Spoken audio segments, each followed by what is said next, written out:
Geralmente, em época de carnaval, parece que a sociedade em geral ensandece, chegando inclusive a perder a lógica em seu raciocínio, onde para que se faça jus à etimologia desta palavra, a festa da carne, literalmente perde-se o controle e o que vemos é uma licenciosidade exacerbada em que não há igual em qualquer outra parte deste planeta. Afinal, não é o carnaval a festa da carne?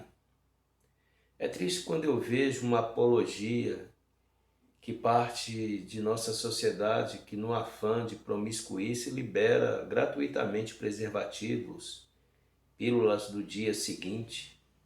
Eu não subjugo essa necessidade, mas jamais deveria ser a única possibilidade, já que o fazem sobre a justificativa de se prevenir contra doenças tais como AIDS ou qualquer outro tipo de doença sexualmente transmissível. O que neste caso eu tenho que concordar literalmente, afinal, é tão difícil ensinar pedagogicamente os nossos adolescentes a viverem uma vida sem estarem se esfacelando nos motéis, nos drive-ins da vida, enfim. Eu estou aqui a pensar com os meus botões. Falo isso porque, ao ver a ministra ser duramente questionada por pensar em idealizar uma campanha nacional com o propósito de que os nossos jovens venham a se manter castos, ou seja, que eles não se entreguem aos desejos sexuais que insufla este terrível hedonismo. Isto contrasta tanto com o antigo governo, haja vista que em 2008 o ministro da Saúde, José Gomes Temporão, não apenas liberou a pílula do dia seguinte, como também taxou de retrógrada a consciência católica, que de forma profunda se contrapôs a esse tipo de afronta contra a nossa juventude. Mas na época ficou uma dúvida em minha mente. Se estava sendo liberado o preservativo, então por que não haveria necessidade da pílula no dia seguinte? Afinal, uma anularia a outra. A questão era para evitar doenças sexualmente transmissíveis ou era para evitar que os jovens tenham filhos? Ou os dois ao mesmo tempo? Talvez não fosse nenhum dos dois ao mesmo tempo. Se toma a pílula do dia seguinte, então para que a necessidade do preservativo? Sinceramente, na época eu fiquei meio em dúvida.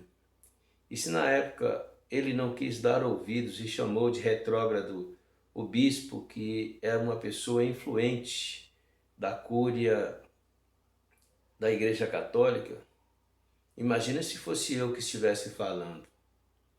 Na verdade, hoje a história é outra.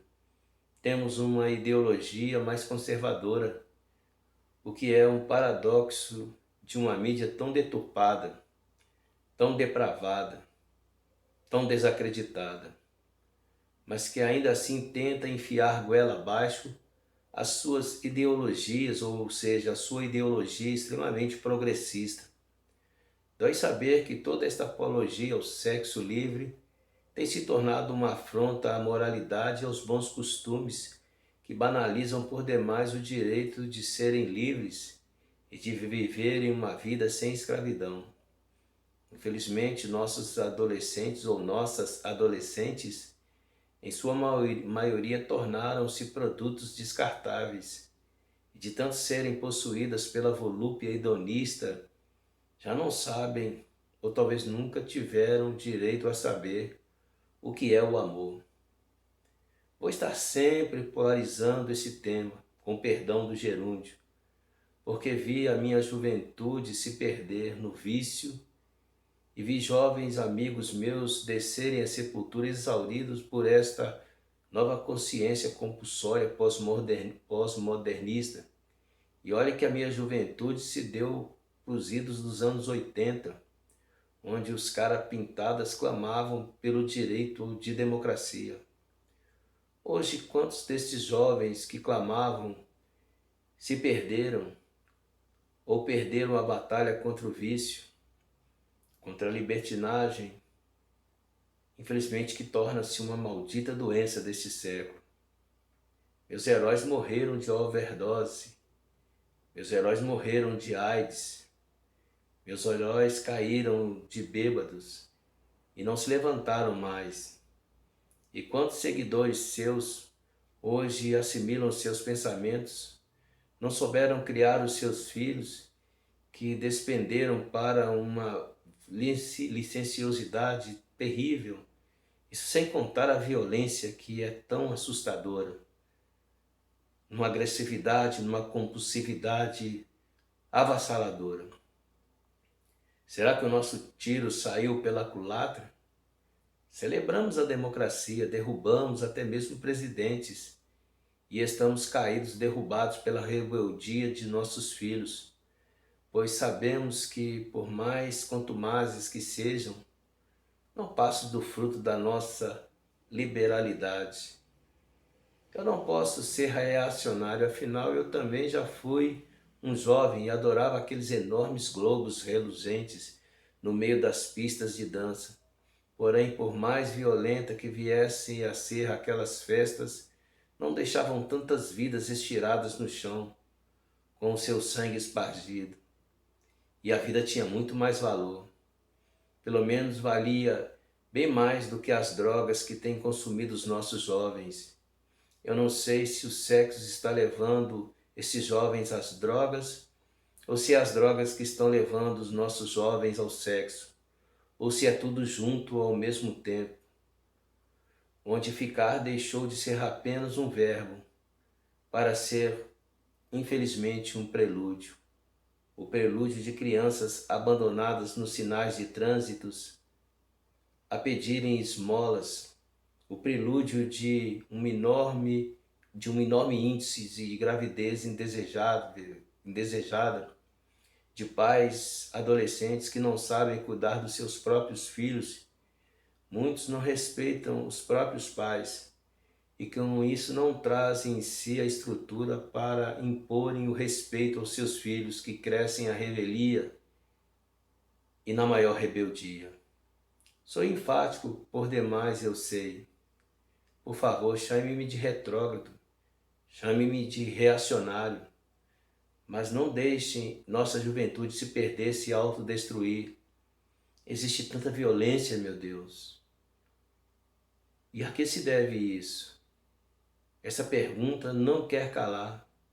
Por que os internatos, por exemplo, de menores infratores se converteram em covil de atrocidades?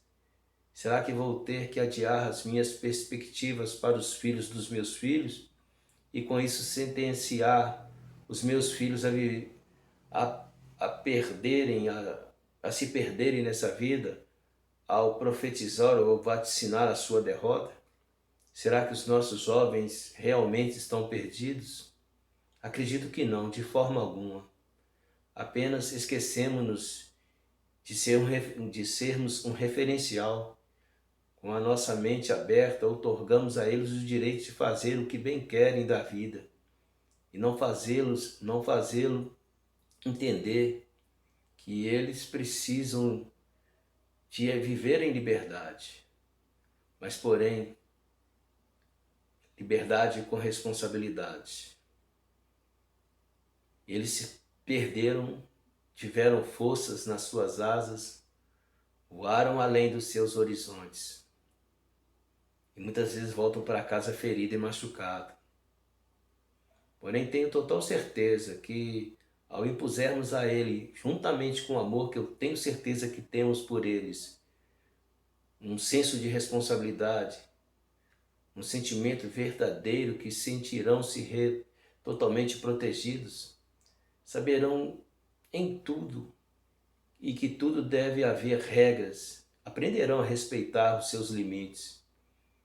Como eu disse, não serão mais como pássaros que voam e acabam na mão de predadores. E saberão voltar para casa e ter o apoio do próprio lar, enfim.